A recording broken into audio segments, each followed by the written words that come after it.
Hi, നമസ്കാരം. നമ്മളൊക്കെ ഒരുപാട് കഷ്ടപ്പെടുന്നുണ്ടാവും ജീവിതത്തിൽ, ഒരുപാട് കഠിനാധ്വാനം ചെയ്യുന്നുണ്ടാവും, ഒരുപാട് സമയം ജോലി ചെയ്യുന്നുണ്ടാവും, 8-10 മണിക്കൂർ ജോലി ചെയ്യുന്നുണ്ടാവും. എന്നാലും നമ്മുടെ ജീവിതം പഴയ പടി തന്നെ ആയിരിക്കും. കൂടുതൽ പുരോഗതി ഒന്നും ഉണ്ടാവില്ല. നമ്മൾ എത്ര കഷ്ടപ്പെട്ടാലും കഠിനാധ്വാനം ചെയ്താലും പഴയ പോലെ വളരെ സ്ലോയിലാവും നമ്മുടെ ജീവിതം പോകുന്നത്. അങ്ങനെ നമുക്ക് ഒരുപാട് ആളുകളെ ചുറ്റും കാണാൻ കഴിയും. എന്നാൽ ചില ആളുകളെ നമുക്ക് കാണാൻ കഴിയും വളരെ അധികം പണിയൊന്നും എടുക്കുന്നത് കാണുന്നുണ്ടാവില്ല, വളരെ സ്മാർട്ടായി ഇങ്ങനെ നടക്കുന്നുണ്ടാവും. പക്ഷെ അവരുടെ ജീവിതം വളരെ എളുപ്പവും സമ്പത്ത് ഉണ്ടാവും, എല്ലാം ഉണ്ടാവും. ഇതിന് കാരണം എന്താണെന്ന് നമ്മൾ ചിന്തിച്ചു നോക്കേണ്ടതില്ലേ? നമ്മൾ ഇങ്ങനെ കഷ്ടപ്പെട്ടതുകൊണ്ട് എന്താ കാര്യം? അതില് പ്രധാനപ്പെട്ട ഒരു കാര്യം എന്ന് പറഞ്ഞാൽ, നമ്മളിപ്പോ കോഴിക്കോട്ടേക്ക് പോകാൻ പോവുകയാണ്. നമ്മള് ബസ് കയറുന്നു. ബസ് കയറി അല്ലെങ്കിൽ നമ്മൾ നടക്കുന്നു, അല്ലെങ്കിൽ ബൈക്ക് ഓടിക്കുന്നു, സൈക്കിൾ ചവിട്ടുന്നു, വളരെ കഠിനമായി അധ്വാനിക്കുന്നുണ്ട്. അല്ലെങ്കിൽ ഒരുപാട് പൈസ കൊടുത്ത് AC ബസ്സിലൊക്കെ കയറിയിരിക്കുന്നുണ്ട്. പക്ഷേ നമ്മൾ കയറിയത് തൃശ്ശൂരേക്കുള്ള ബസ്സാണെങ്കിലോ, നമ്മൾ ജീവിതത്തിൽ എത്ര കഷ്ടപ്പെട്ടാലും ആ ബസ് പോകുന്ന സമയത്ത് വരുന്ന വല്ല വണ്ടിയാണെങ്കിൽ, നമ്മുടെ കാറാണെങ്കിൽ ടയർ പഞ്ചറായി, അത് മാറ്റി നമ്മൾ ഭയങ്കര ആത്മവിശ്വാസത്തോടെ അത് മാറ്റി ഇനിയും എനിക്ക് മുന്നോട്ട് പോകണമെന്ന് കരുതി എത്ര കഷ്ടപ്പെട്ടാലും നമ്മൾ കോഴിക്കോട് എത്തില്ല. കാരണം നമ്മളെ ഡയറക്ഷൻ മാറിയിട്ടുണ്ട്. അതുകൊണ്ട് നമ്മുടെ ജീവിതത്തിൽ ഏറ്റവും പ്രധാനമായി നമ്മൾ അറിഞ്ഞിരിക്കേണ്ടത് നമ്മുടെ ഡയറക്ഷനാണ്. നാം എങ്ങോട്ടാണ് പോകുന്നത്? അതില്ലാതെ നമുക്ക് എങ്ങനെ വിജയിക്കാൻ കഴിയും? നമ്മൾ എത്ര കഷ്ടപ്പെട്ടിട്ടും കാര്യമില്ലല്ലോ.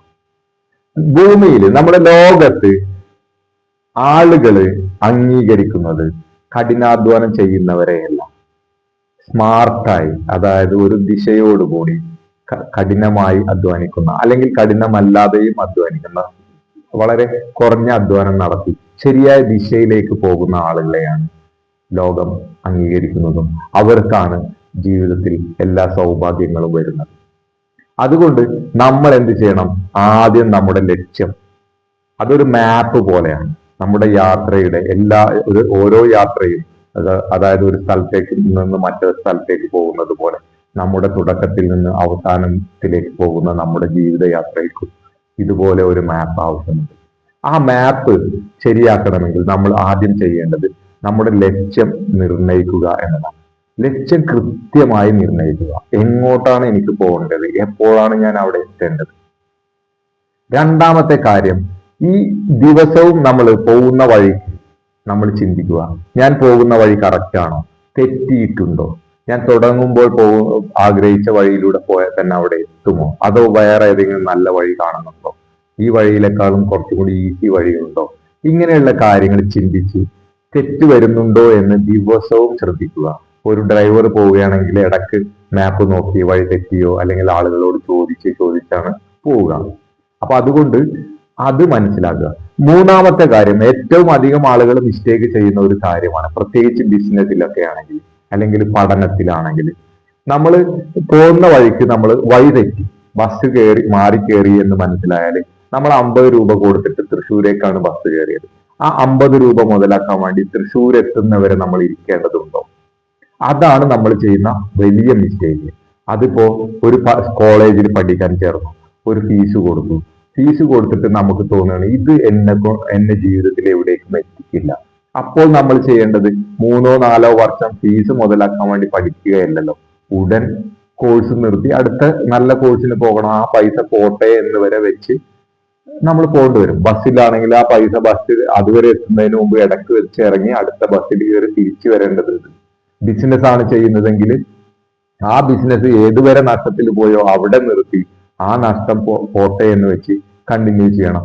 ചിലപ്പോൾ ഒരു സ്റ്റാഫിനെ വെച്ചു, ആ സ്റ്റാഫിന് സാലറി കൊടുത്തിട്ടുണ്ട്, ആ കൊടുത്ത സാലറി ഒരു മാസം മുതലാക്കണം എന്ന് കരുതി നമ്മൾ ആ സ്റ്റാഫിനെ വീണ്ടും വീണ്ടും വെച്ച് സമയം കളയുന്നതിന് പ്രത്യേകിച്ച് വല്ല കാര്യമുണ്ടോ? അതേപോലെയാണ് നമ്മുടെ ജീവിതത്തിൽ നമ്മുടെ ലക്ഷ്യം തെറ്റി എന്ന് മനസ്സിലായാലും ഉടൻ മാറ്റുക എന്നതാണ് അടുത്ത വഴി. അങ്ങനെ ഈ 3 വഴികളിലൂടെ നമുക്ക് ജീവിതം മുന്നോട്ട് കൊണ്ടുപോകാൻ പറ്റും. അതുകൊണ്ട് ഇന്ന് തന്നെ നിങ്ങളുടെ ലക്ഷ്യങ്ങൾ കൃത്യമാണോ എന്ന് നോക്കുക. എന്തെങ്കിലും വർക്ക് ചെയ്യുന്ന സമയത്ത്, ഇപ്പൊ മൊബൈൽ സ്ക്രോൾ ചെയ്യുന്ന ആളുകളുണ്ടോ ഒരുപാട്. പക്ഷെ ചിലപ്പോ ആള് മൊബൈൽ സ്ക്രോൾ ചെയ്തിരിക്കുന്നത്, ഇൻസ്റ്റാഗ്രാം നോക്കുന്നത് അയാൾക്കൊരു സോഷ്യൽ മീഡിയ ഇൻഫ്ലുവൻസർ ആവാനോ, അല്ലെങ്കിൽ ഒരു അഡ്വർടൈസ്മെന്റ് എക്സ്പെർട്ട് ആവാനോ ഒക്കെ വേണ്ടിയാണെങ്കിൽ അത് കുഴപ്പമില്ല. എന്നാൽ അതൊന്നുമില്ലാതെ നമ്മൾ ചെയ്തു കഴിഞ്ഞാൽ നമ്മുടെ സമയവും ആയസുമാണ് അത് അവിടെ പോകുന്നത്.